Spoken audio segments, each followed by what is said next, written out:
కరీంనగర్ లో కాల్పులు కలకలం రేపుతున్నాయి. జ్యువెలరీ షాప్ లో దూరి దొంగలు బీభత్సం సృష్టించారు. తుపాకులతో చెరబడిన నలుగురు దుండగులు కాల్పులు జరిపి బంగారు ఆభరణాలు దోపిడీ చేశారు.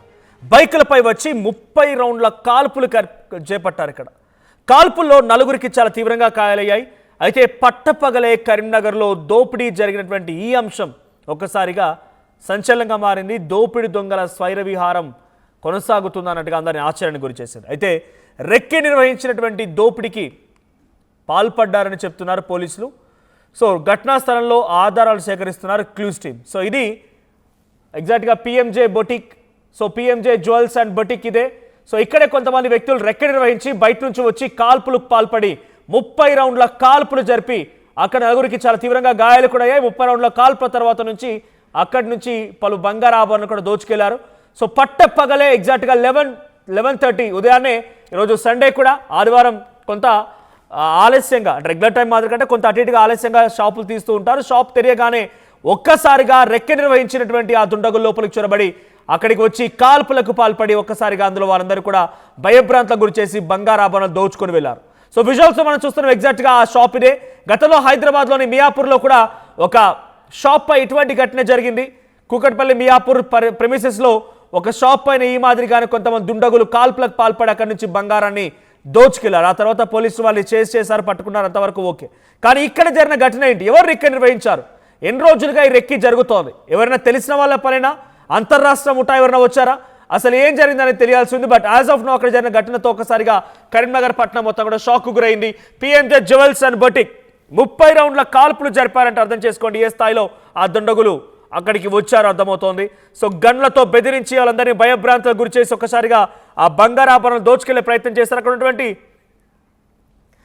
ఉన్నటువంటి స్టాఫ్ కూడా ఒక్కసారిగా భయపడిపోయి అంతా షాక్ గురయ్యారు, ఏడుస్తున్నారు. చూడండి, బయట ఒక పోలీస్ పక్కన నిలిచినటువంటి ఒక బాబు ఏడుస్తూ ఉన్నాడు.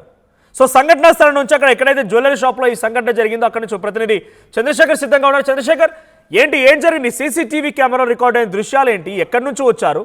ఇది అంతర్రాష్ట్ర ముఠా పని ఉంటుందా? అప్డేట్స్ ఏంటి? మనోజ్, ఒక్కసారిగా కరీంనగర్ నడుబొడ్డున ఉన్నటువంటి పిఎంజే జ్యువెలరీ మీద 5 దుండగులు 2 వాహనాల మీద వచ్చి మాకు గోల్డ్ చైన్ కావాలి, గోల్డ్ చైన్ చూపించండి అని చెప్పేసి కొనుగోలుదారులుగా నటించి వాడిని చూపించే ప్రయత్నం చేస్తుండగా ఒక్కసారిగా 2 వ్యక్తులని బంధించడం జరిగింది, సేల్స్ సిబ్బందిని. దాని తర్వాత వారు ప్రతిఘటించడంతో కాల్పులు జరిపారు. దాదాపు 8 రౌండ్ల కాల్పులు జరిపారు. బుల్లెట్ సంబంధించిన షెల్ కేసులని స్వాధీనం చేసుకున్నారు పోలీసులు. ఒక్కసారిగా భయభ్రాంతులకు గురైనటువంటి పిఎంజే జ్యువెలరీ సిబ్బంది చాలా షాక్ గురయ్యారు. దానిలో తీవ్ర గాయాలు, 4 గాయాలు. వాడిని ఉట్టిన ఆసుపత్రికి తరలించడం జరిగింది స్థానికంగా. దానికి అప్పటికే వారు ఏదైతే చోరీ చేశారో ఆ చోరీ సొత్తును తీసుకెళ్లినట్టుగా సమాచారం అందుతుంది. ఇప్పటికే సమాచారం అనుకున్నటువంటి వెంటనే పోలీసులు రంగంలోకి దిగారు. ఒకవైపు కోర్టు ప్రాంగణం ఉంటుంది, మరొక వైపు కేంద్ర హోంశాఖ సహాయ మంత్రి బండి సంజయ్కి సంబంధించిన కార్యాలయం ఉంటుంది. దీనిలో ఇంత ధైర్యంగా గత రాత్రి మనోజ్ నాకాబందీ నిర్వహించడం జరిగింది. శాంతి భద్రతలకు ఎలాంటి విఘాతం కలగకుండా ఉండేందుకు పోలీసులు పెద్ద ఎత్తున పట్టణంలో నాకాబందీ చౌరస్తా నాకాబందీ నిర్వహించారు. ఈ క్రమంలోనే ఇలాంటి ఘాతకం చోటు చేసుకోవడంతో షాక్ గురైంది. ప్రశాంతంగా ఉన్నటువంటి ఈ ప్రాంతం ఒక్కసారిగా కాల్పుల మూతతో దద్దరిల్లడంతో షాక్ గురయ్యారు. ప్రస్తుతం మనం చూస్తున్నాం, ఒకవైపు సమాచారం అందుకున్నటువంటి వెంటనే రంగంలోకి క్లూస్ టీమ్ మొబైల్ వ్యాన్ వచ్చింది. ఫోరెన్సిక్ నిపుణులు సైతం రంగంలోకి దిగారు. దీనిలో హుటాహుటిన పోలీస్ కమిషనర్, ఇతర సిపిలు సైతం రావడం జరిగింది. ఏం జరిగింది అనేటువంటి కోణంలో మేనేజర్ ని, ఇతర సిబ్బందిని అడుగుతున్నారు, ఎంక్వైరీ చేస్తున్నారు. అదంతా కూడా సీసీ ఫుటేజ్ అంతా పరిశీలిస్తున్నటువంటి పరిస్థితి. మొత్తం మీద ఒక గోప్యత అనేది ఉంది. ఇప్పటికీ భయభ్రాంతులకు గురవుతున్నారు. ఎందుకంటే గత కొన్ని సంవత్సరాల క్రితమే బ్యాంకు రాబరీ కేసు ఉగ్ర మూలాలతో సంబంధం ఉన్నటువంటి వ్యక్తులు దాన్ని చోరీ చేయడం జరిగింది. దాదాపు 30 కోట్ల రూపాయలు చోరీ చేసినటువంటి ఘటనని గుర్తు చేసుకుంటున్నారు.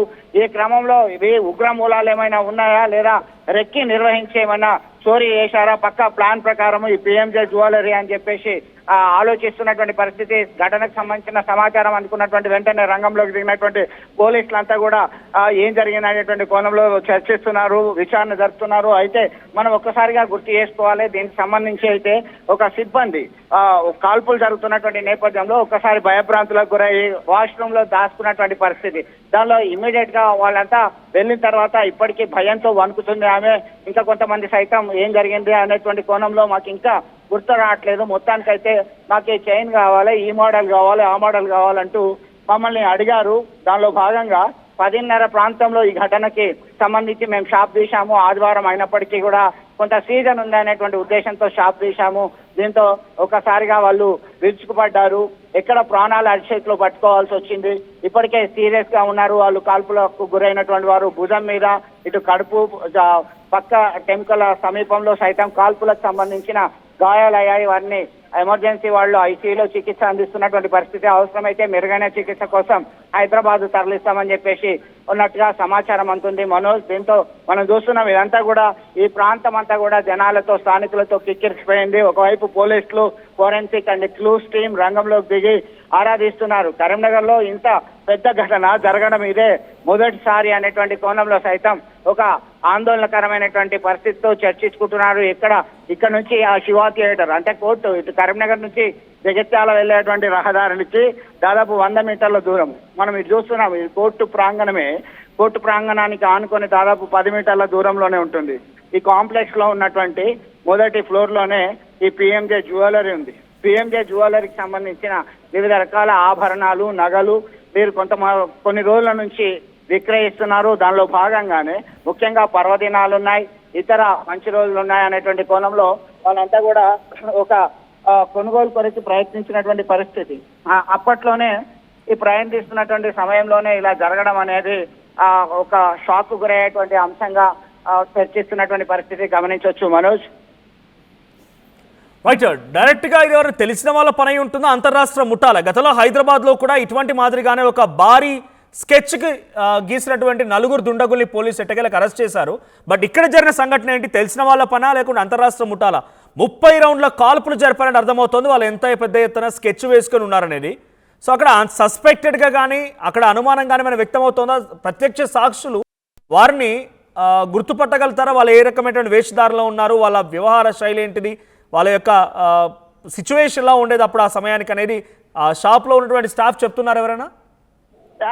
మీరు అన్నట్టుగా మనోజ్ పక్క ప్లాన్ తోనే రెక్కి నిర్వహించి పిఎంజే జ్యువెలరీకి వచ్చారు. చోరీ చేద్దామనేటువంటి పకడ్బందీ వ్యూహంతో సాయుధులైనటువంటి దుండగులు ప్రవేశించి కాల్పులకు తెగబడి ఎత్తుకెళ్లారు. దొరికిందంతా దోచుకెళ్లారు. అయితే వారు ఎవరు ఏంటి అనేది ఇంకా మనకి ట్రేస్ అవుట్ కాలేదు. ఎందుకంటే అదంతా కూడా మనం చూస్తున్నాం. ఇక్కడ ఈ మెయిన్ గేట్ ఉన్నది మనం చూస్తున్నాం. ఒకసారి సెక్యూరిటీ కనబడుతున్నారు కదా, ఆ సెక్యూరిటీ కనబడేటువంటి కోణంలోనే అక్కడనే ఆపివేశారు. దాని లోపల భాగంలోనే వాళ్ళంతా కూడా ఇక్కడికి వచ్చేటువంటి పరిస్థితి. ఎందుకంటే లోపలికి వెళ్తే దానికి సంబంధించినటువంటి ముద్రలు, వేలి ముద్రలు కావచ్చు, ఫింగర్ ప్రింట్స్, క్లూస్ ఇవన్నీ కూడా మనకి ఇబ్బంది అయ్యేటువంటి అవకాశం ఉంది అనేటువంటి ఉద్దేశంతోనే వారు రిస్ట్రిక్టెడ్ ఏరియా ఉంది అక్కడ, do not cross scene of offence అని చెప్పేసి కూడా చెప్పడం జరిగింది. ఇక్కడ పోలీస్ యంత్రాంగం కానీ, టీపీ కానీ ఇదంతా కూడా వాళ్ళు కంట్రోల్లోకి తీసుకున్నారు. దీనిలో మనం ఇక్కడ నుంచి బయట నుంచి మాత్రమే గ్లాస్ లో మాత్రమే ఎక్స్ప్లెయిన్ చేసే అవకాశం ఉంది. ఇదంతా కూడా రక్తపు మరకలు పడిపోయాయి, సంచలనంగా మారింది. వాళ్ళ భాగంగానే ఇదంతా కూడా ఏం జరిగింది అనేటువంటి కోణంలో పూర్తి స్థాయి మనకి సమాచారం అందాల్సినటువంటి అవసరం ఉంది. అఫీషియల్ గా అధికారులు చెప్తే గానీ పూర్తి సమాచారం క్లారిటీ వచ్చేటువంటి అవకాశం ఉంటది. Forensic team and clues team రంగంలోకి దిగింది. స్థానిక పోలీస్ కమిషనర్ గౌసలం ఆదేశాల మేరకి పూర్తి స్థాయి విచారణ జరుగుతుంది. త్వరలోనే ట్రేస్ అవుట్ చేద్దాం, పక్క రెక్కి నిర్వహించి వచ్చారా లేదంటే ఇతరత్ర ముఠా పన, అంతరాష్ట్రీయ దొంగల పన అనేటువంటి కోణంలో సైతం విచారణ జరుగుతుంది. కేవలం పిఎంజీ మీద మాత్రమే రెక్కి నిర్వహించారా? ఇతరత్ర జ్యువెలర్స్, చాలా పాపులర్ జ్యువెలర్స్ కూడా కరీంనగర్ లాంటి సెంటర్ లో ఉన్నాయి. ఇతర ప్రాంతాల పరిస్థితి ఏంటి? బంగారు ధరలు రెక్కలు వచ్చాయి ఒక్కసారిగా. హైదరాబాద్ లో జరిగిన ఘటన కావచ్చు, ఇతర ప్రాంతాల్లో జరుగుతున్నటువంటి ఘటనలు మరొక ముందే ఇక్కడ కరీంనగర్ లో ఇది చోటు చేసుకోవడంతో వీరంతా కూడా అప్రమత్తమైనటువంటి పరిస్థితి గమనించవచ్చు మనోజ్. అక్కడ స్టాఫ్ ఏం చెప్తున్నారు? ఆ స్టాఫ్ రియాక్షన్ ఏంటి? ఆ సమయానికి వాళ్ళు ఎలా వచ్చారు, ఎంతమంది వచ్చారు? ఎస్ మనోజ్, ఇంకా ఆ స్టాఫ్ ఎవరు మనకు అందుబాటులో వస్తలేరు. ఎందుకంటే మనం ఇక్కడ మాత్రమే, మీరు విజువల్ లో చూస్తున్నారు, ఈ గ్లాస్ లోపల మాత్రమే ఆ సిబ్బంది ఉన్నారు. గాయపడ్డ వాళ్ళందరూ ఆసుపత్రికి వెళ్లారు. అక్కడ చికిత్స అందుతున్నటువంటి పరిస్థితి, వాళ్ళు మాట్లాడే పరిస్థితిలో లేరు. కాబట్టి ప్రత్యక్ష సాక్షుల వివరాలు ఇంకా మనకి తెలియదు. చుట్టుపక్కల వాళ్ళు చెప్తున్నటువంటి పరిస్థితిని గమనిస్తే ఆ రోడ్డు పైన సైతం మనకి బుల్లెట్ షెల్స్ ఉంటాయి. బుల్లెట్ షెల్స్ ని ట్రేస్ అవుట్ చేసుకున్నారు. ఆ finger prints and close team forensic రంగంలోకి దిగింది కాబట్టి పూర్తి స్థాయిలో మనకి క్లారిటీ వచ్చేటువంటి అవకాశం ఉంది. మరికొన్ని గంటలు ఆగాల్సిందే. CCTV ఫుటేజ్ పరిశీలిస్తున్నారు. దాని తర్వాత ఇక్కడ సిబ్బంది మేనేజర్ ఏం చెప్తున్నారు, వాళ్ళు తెచ్చిన నగల్లో ఎంత చోరీ చేశారు, ఎట్లా వచ్చారు, ఏం మాట్లాడారు, పూర్తి స్థాయిలో మనకు సమాచారం అందాల్సినటువంటి అవసరం అధికారికంగా ఇంకా రావాల్సి ఉంది మనోజ్. బట్ ఎంతమంది వచ్చారు, పోలీసు ఏదైనా గుర్తించగలుగుతున్నారా? ఎంతమంది వచ్చారు, వాళ్ళు ఏదైనా వాహనంలో వచ్చారా? ఇంకా అక్కడ జరిగిన హ్యాపెనింగ్ పైన ఎటువంటి అప్డేట్స్ ఉన్నాయి? అంటే వారంతా పక్కగా స్కెచ్ వేసుకొని వచ్చారంటే ఏదైనా సెపరేట్ వెహికల్లోనా? ఎంతమంది కలిసి వచ్చారు? వాళ్ళకి ఆయుధాలు ఎక్కడి నుంచి వచ్చే అవకాశం ఉంది?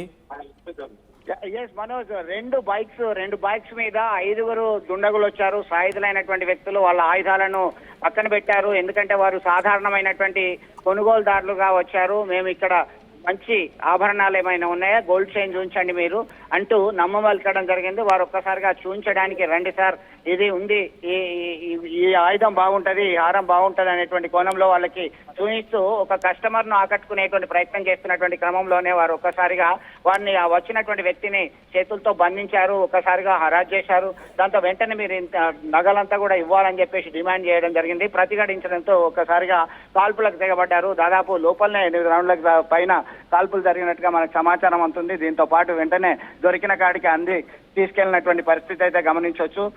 ఇది ఇక్కడ జరిగినటువంటి అప్డేట్ ఇంకా మనకి రావాల్సి ఉంది. వాళ్ళ పరిస్థితి అయితే విషమంగా ఉంది. గాయపడ్డటువంటి 4 వ్యక్తుల్ని స్థానికంగా ఉన్నటువంటి ప్రైవేట్ ఆసుపత్రిలో తరలించి చికిత్స అందిస్తున్నారు. ఇదంతా కూడా పరిస్థితి విషమంగా ఉంది. రక్తపు మరకలు ఆ రోడ్డు మీద కూడా ఉన్నాయి. బాగా ఇబ్బందికరమైన పరిస్థితి. ఒక్కసారిగా షాక్ కు గురైనటువంటి పరిస్థితి మనోజ్. పూర్తిగా మనకి ఏంటి అనేది తేలాల్సినటువంటి అవసరం అయితే ఉంది. సీసీ ఫుటేజ్ వస్తే గానీ, పూర్తి స్థాయి అధికారులు చెప్తే గానీ మనకి ఒక క్లారిటీ వచ్చే అవకాశం ఉంది. ఇక్కడికి ఎవరిని బయటకు రానివ్వట్లేదు. లోపల ఉన్నటువంటి సిబ్బంది రావట్లేదు. మరి బయట ఉన్న వాళ్ళకి పూర్తిగా సమాచారం తెలియదు. మనకున్నటువంటి ప్రాథమిక అంశానికి సంబంధించి ఇక్కడ ఉన్నటువంటి అంశాన్ని నిర్ధారించుకున్న తర్వాత మాత్రమే ఇది క్లారిటీ ఉన్నటువంటి పరిస్థితి. ఒకరు చనిపోయినట్టుగా ఇప్పుడైతే పరిస్థితి చాలా విషమంగా ఉంది, క్రిటికల్ గా ఉంది. మరింత మెరుగైన చికిత్స కొరకి హైదరాబాద్ తరలించే అవకాశం ఉన్నట్టుగా వైద్యులు చెప్తున్నట్టుగా సమాచారం అందుతున్నది. అందుకే చంద్రశేఖర్ బుల్లెట్ గాయాలయ్యాయా? ఆ 30 రౌండ్ల కాల్పులు అని చెప్తున్న నేపథ్యంలో స్టాఫ్ కి ఎవరికైనా బుల్లెట్ గాయాలయ్యా? ఎంతమంది స్టాఫ్ గాయమైంది? ఎస్, మీరు అన్నట్టుగా సిబ్బంది ఎవరైతే ఉన్నారో PMJ జ్యువెలరీలో సిబ్బందికి దాదాపు 4 తీవ్ర గాయాలయ్యాయి. దానిలో బుల్లెట్ గాయాలు సైతం అయ్యాయి. భుజము భాగంలో, ఇతర పొట్ట భాగం, ఈ పక్కటెంకులకి సంబంధించి గాయాలైనట్టుగా సమాచారం అందుతుంది. పరిస్థితి మాత్రం విషమంగా ఉంది. ఎందుకంటే ఈ గాయాల కన్నా ఎక్కువ ఒక ఆందోళన, ఒక షాక్ అనేది చాలా ముఖ్యమైనటువంటి విషయంగా గుర్తిస్తున్నారు. దీనిలో ఎవరు ఆందోళన చెందొద్దు అని చెప్తున్నటువంటి పరిస్థితి అయితే మనం గమనిస్తున్నాము. ఏం జరిగింది, ఎట్లా జరిగింది అనేది పూర్తి క్లారిటీ రావాల్సినటువంటి అవసరం ఉంది మనోజ్ మనకి ఇంకా. Right, thank you Chandrashekar. So మొత్తంగా కరీంనగర్లోని PMJ జ్యువెలర్స్ షాప్లో మిట్ట మధ్యాహ్నం అందరూ కూడా రద్దీ ప్రాంతమైనటువంటి ఆ ఏరియాలో ఉంటుండగానే ఓ 4 వ్యక్తులు 2 వాహనాల్లో 2 బైక్స్ పై వచ్చి లోపలికి వెళ్ళిపోయి లోపల వారు సాధారణ కస్టమర్స్గా మాదిరిగానే లోపలికి వచ్చారు. లోపలికి వచ్చి వారంతా బంగారం చూడ మొదలుపెట్టారు. ఇది హారం బాగుంటుందని చెప్పి, అఫ్కోర్స్ సేల్స్ మ్యాన్ అన్న తర్వాత వాళ్ళు ఏది బాగుంటుంది, ఎలా ఉంటుంది అట్రాక్ట్ చేయడానికి ప్రయత్నం చేస్తూ ఉంటారు.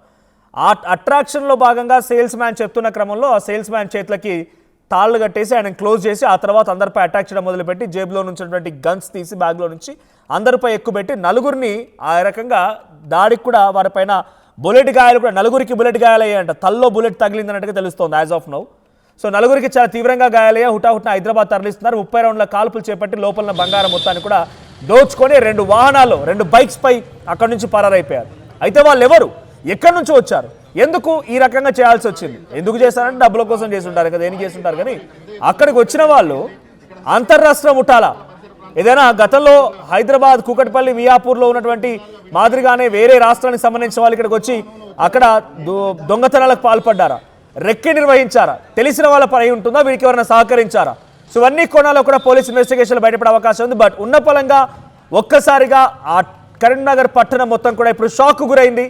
ఈ బుల్లెట్ శబ్దాలతో ఆ ప్రాంతం అంతా ఉలిక్కిపడింది. ఒకసారిగా అంత పెద్ద హై సెక్యూరిటీలో ఉన్నటువంటి బంగారం షాప్లోనే ఈ రకమైన దొంగతనం జరిగిందనే రకంగా అంతా కూడా ఆశ్చర్యపోతున్నారు. మధ్యాహ్నం సమయంలోనే దొంగల స్వైర విహారం కొనసాగుతున్న రకంగా కరీంనగర్ పట్టణ వాసులంతా కూడా షాక్ గురైపోతున్నారు. సో ప్రెసెంట్ పోలీస్ ఇన్వెస్టిగేషన్ కొనసాగుతుంది. చూద్దాం మరి దీంట్లో ఏం బయటపడుతుంది అనేది. బట్ నలుగురు పరిస్థితి విషమంగా ఉన్నట్టు తెలుస్తోంది. హైదరాబాద్ తరలిస్తున్నారు.